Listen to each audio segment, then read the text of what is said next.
انجام بتانا ہے۔ ہمارے بچے تو ذبح ہو گئے اسکولوں پر اور پڑھائیوں پر اور ٹیوٹر اور ٹیوشن سینٹر، ان بیچاروں کی جو پنپنے کی عمر تھی، بڑھوتری کی اور عقل کی گروتھ کی عمر تھی، وہ ساری برباد ہو جاتی۔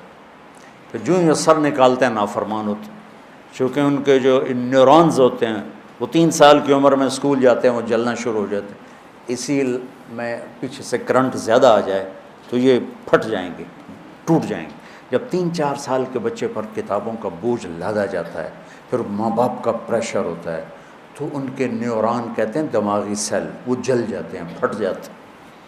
پھر جو بڑے ہوتے ہیں نہ ماں باپ کی سمجھتے ہیں نہ کسی اور کی سمجھتے ہیں، وہ اپنی کرتے ہیں، اپنی موج میں ہوتے ہیں۔ ہدایت محبت سے، پیار سے کسی کو بتا دینا، آگے وہ لے لے تو ٹھیک ہے، نہ لے تو میرا ذمہ ختم ہو گیا۔ ھذا بلاغ للناس۔ یہ قرآن چونکہ عربوں پہ اترا ہے، ان کی زبان میں اترا ہے، ان کی معاشرت کو سامنے رکھ کے اترا ہے، تو ان کے اندر میں اتر گئی بات۔ ہدا سمندر میں پہاڑ کی اس چوٹی کو کہتے ہیں جو پانی سے باہر نکلی ہوئی ہو اور چمکدار ہو، سورج کی شعاعیں پڑنے سے چمکتی ہو۔ اس زمانے میں کمپیوٹر نہیں، مشین نہیں، بادبان کشتی ہیں، رات کو سفر کرتے تھے تاروں کو دیکھ کر، تاروں کی مدد سے سمت طے کرتے تھے، یہ مشرق ہے مغرب ہے۔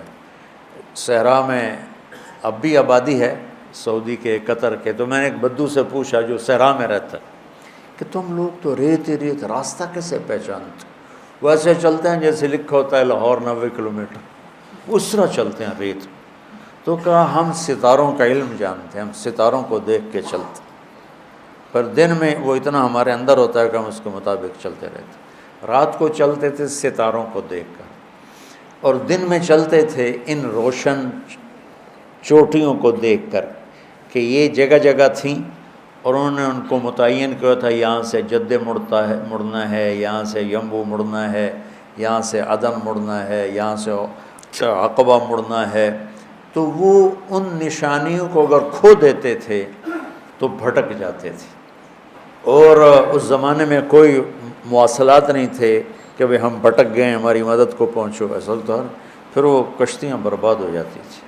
تو ہدا یہ زندگی کے سمندر میں وہ روشن چٹان ہے جو انسانی کشتیوں کو راستہ دکھاتی ہے کہ یہ روشن چٹان ہے اور یہ زندگی کا سمندر ہے، اور یہ طارق جمیل ایک کشتی ہے اور اس سے راستے کی تلاش ہے۔ تو اللہ کہتا ہے اس چٹان کو سامنے رکھ، یہاں سے تیرا راستہ دنیا کی عزتوں کو بھی جاتا ہے اور آگے جنت کو بھی جاتا ہے۔ وہ کیا ہے؟ یہ ہے وہ کتاب، ہدن للمتقین۔ سورہ فاتحہ میں ہم نے کہا یا اللہ ہمیں وہ چٹان دکھا، یہ عربوں کے معاشرت کے لحاظ سے ترجمہ کر رہا ہوں، ویسے تو ہدایت ہے سیدھے راستے کی رہنمائی فرمانا، پیار کے ساتھ، نرمی کے ساتھ۔ اوے نماز پڑھ، یہ بھی ہدایت کا راستہ، میرے بھائی آپ نماز ادا فرما لیں۔ تو یہ ہدایت، پہلی ہدایت نہیں، پہلا سوٹا ہے، دوسری ہدایت کا راستہ دکھانا ہے پیار محبت سے۔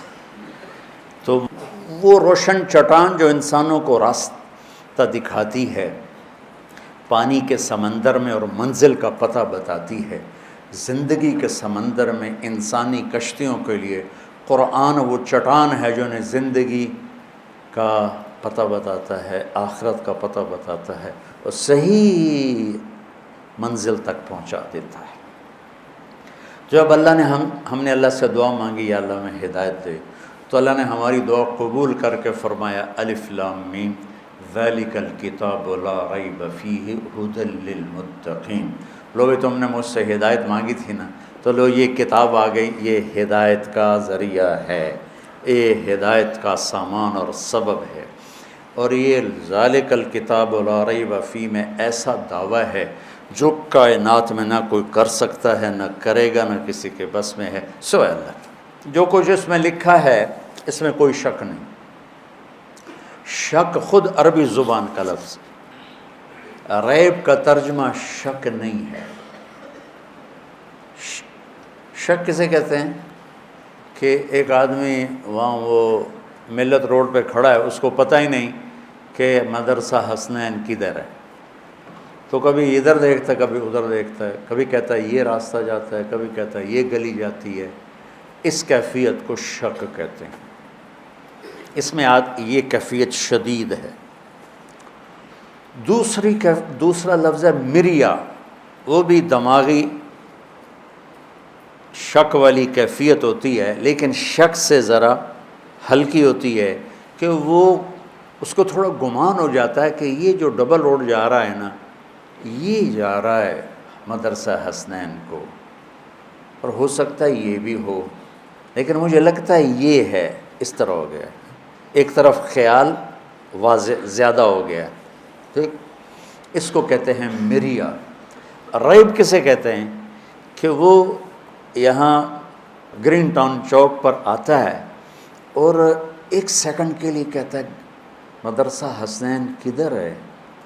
اب یہ کدھر ہے بھی پورا نہیں ہوا کہ اس کی نظر پڑ جاتی ہے ہمارے بورڈ پر مدرسہ حسنین، وہ کدھر، وہ یہ بھی زیادہ ہے، یہ بھی زیادہ ٹائم ہے۔ ایک لمحے کے تردد کو عربی میں ریب کہتے ہیں۔ ایک لمحے کی ابتدا میں تھوڑا تردد اور اسی لمحے کے آخر میں وہ تردد ختم ہو گیا، اسے عربی میں ریب کہتے ہیں۔ تو وہ شہنشاہ کہہ رہا ہے وہ میرے بیوقوف بندو، وہ میرے پیارے بندو، اللہ تعالیٰ لاڈ سے پکارتا ہے، کبھی ڈانٹ کے پکارتا ہے، وہ میرے بندو میری کتاب میں تو ریب بھی نہیں ہے کہ ایک کھٹک، ٹک ٹک بھی زیادہ ہے، اتنی دیر کا بھی کھٹکا نہیں ہے، تو مریا شک اس میں کہاں آئے گا؟ جو اتنی طاقتور کتاب ہو، تم اسے چھوڑ کے لوگوں کے پیچھے بھاگ رہے ہو، کتنے بے وقوف۔